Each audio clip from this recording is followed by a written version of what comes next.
Seeing that the portal still remained, and knowing it wouldn't last long, Walter did the only thing he could think to in the moment. He dove into the fading portal after his daughter.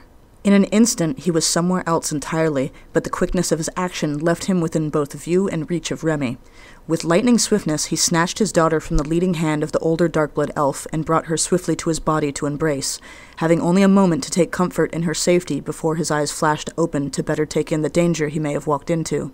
At first, all he noticed were several confused and uncertain faces within what was likely the chamber of some sort of stone-hewn fortress or catacomb, but those faces were all various types of dark-blooded elves, from bogskins to bloodborne, and they were quickly recovering in their shock and uncertainty to begin drawing weapons with looks of malice. Walter had a brief moment to consider how unlucky his situation currently was before a portal ring of fire erupted in front of him and startled many of the elves backwards. Elias swiftly poked his head through the portal and announced, "I'd suggest moving now, this won't last long." Walter nodded and immediately leapt through the portal, which was quickly closed behind him. The nobleman barely had time to take a breath of relief before his eyes noticed the slack form of the younger bogskin in the room of the inn. He immediately looked to Elias. "Did you kill that fellow?" "No, I just put him out once it became clear he wasn't going to be immediately useful to me," the proprietor chuckled as he pulled a small device from his pocket and began ticking away upon it. Walter breathed another sigh of relief as he set his daughter down and knelt by her to touch her cheek gently. The child simply blinked at her father and smiled as he spoke. "You can't know how frightened I was something might happen to you." "I don't think anyone had plans to harm me, father. It seemed a panicked action," the dark-haired child responded with a certain measure of confidence. Elias paused in his typing on the small device to swivel his eyes towards the sharp-eyed girl as she spoke. Her father simply furrowed his brows in confusion.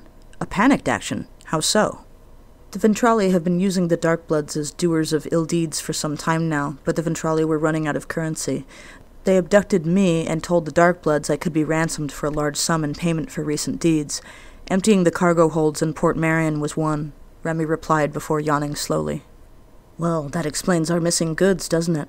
And why we couldn't trace it to anyone. Everyone thought the Darkbloods were working alone." Walter sighed as he swept a few of the girl's black locks behind her ear. He smiled at her gently and then said, "I bet you're tired. I have private suites at another of my business locations. Just an inn, nothing else. They're warded and quite safe. She could certainly take her ease there," Elias politely offered. As the small but sharp-witted girl rubbed at tired eyes, Walter scooped her into an arm and placed a soft kiss against her brow before he turned to answer the kindly proprietor. "I think that will be best for now. I would like to question this fellow, though, if that would be possible." "Of course," Elias shrugged as though it were so simple. "I'll have him ported right over." By the time Elias and Walter reached the aristocrat's second business location and found their way to a secure suite, Remy had already fallen asleep. So with tender care, the vampire tucked his daughter into the king-size mattress that sat against the eastern wall and took comfort for a moment that she was finally safe. "Do you have a secure means of contacting your family and letting them know all is well?" Elias asked as he took a seat in a nearby chair. "Yes and no," Walter responded as he moved to be closer to the proprietor so he wouldn't have to speak too loudly. "Remy and Romuald, they're twins, you see.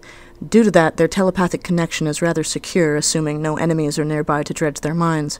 Anything they say to one another is pretty much undetectable. I doubt she'd risk it while among the Darkbloods, and with her sleeping, I can't ask her to do so now." Elias split into an amused grin and slowly closed his eyes. "I asked because even if you don't, I do." As the proprietor slowly reopened his eyes, Walter was forced to offer a curious smile before chuckling softly. "I suppose I should have known." "That being the case, what would you like to say and to whom?" Elias politely asked. "And with that in mind, what do you intend to do? Having found out the Darkbloods are nefariously involved with the Ventrali, how do you intend to handle this?" The vampire sighed as he sank into a chair similar to the one Elias sat in. "I'm not entirely sure. I suppose in all reality I could take this case to the court. Political and corporate crimes are considered severe, assuming one can prove guilt. Between my family and yourself and the folks I've spoken to here in Gryffindor, that should be enough to put together a solid case."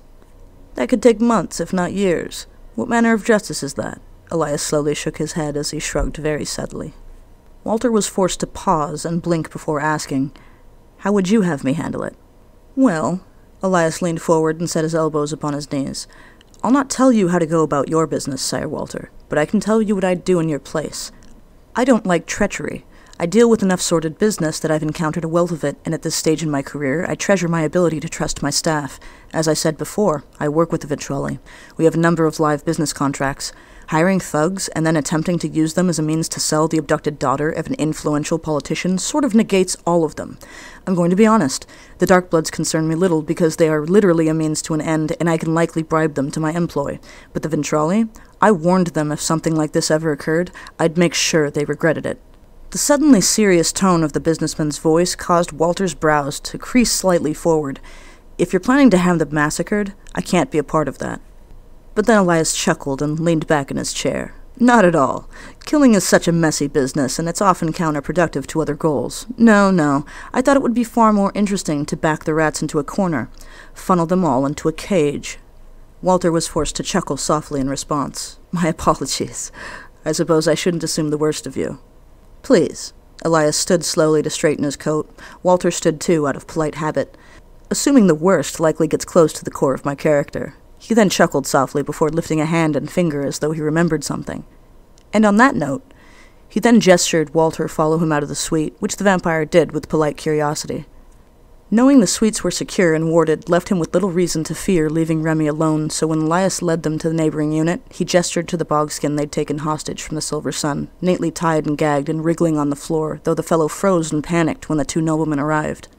Walter's expression suddenly darkened into a grim sense of doom as he advanced upon the frightened Darkblood, crouching next to him with menace. The elf watched him with uncertainty as he untied the gag and began speaking with a certain level of psychopathic calm. Elias found himself entranced by the sudden change in demeanor and watched intently. I don't much care who you are, so don't waste my time by making me realize I should have killed you when I first laid eyes on you. Which Ventrali hired you? How long have you been in their employ? What other crimes have been committed in their name? Though the ruddy-skinned elf looked frightened and his pale green eyes flashed from one to the other, he did not speak. Walter had a choice on how best to continue the interrogation. Option 1. I'm wasting my time, aren't I? And the way the aristocrat said it, the blood red of his eyes taking on a quality which caused them to glow a faint crimson as the space around him seemed to darken. It was like an aura of night fell about him and shut out sight and sound of anything else. Option 2. Grabbing the Darkblood by the collar of his dirty jerkin, Walter wrenched him up so he could growl in his face, eyes blazing crimson. If you don't start speaking now, I'm going to take your tongue since you obviously don't need it. Option 3. Walter did his best to temper his tone to civil. I don't care about you or your damned tribe. It's the Ventrali I want. Name your contacts and the deals you've made and I'll set you free. I have no actual need to keep you. Option 4. All you've done is make a poor deal when it comes to my interests. My involvement ends here if you've nothing to say. Sire Van Bauer, however, apparently is not very pleased with what's been going on. The vampire shot Elias a quick glance before turning his eyes back to the bogskin. And I'm unsure what kind of man he is when it comes to doling out punishments for crimes against his business. He paused to offer the bound fellow a thoughtful look. Are you sure you wouldn't rather answer my questions? Option 5. If you don't want to open your mouth for me, there's a local slave ring I can sell you into. I'm sure they'll make you open your mouth for plenty of people. Walter threatened with clear intent and angrily furrowed brows.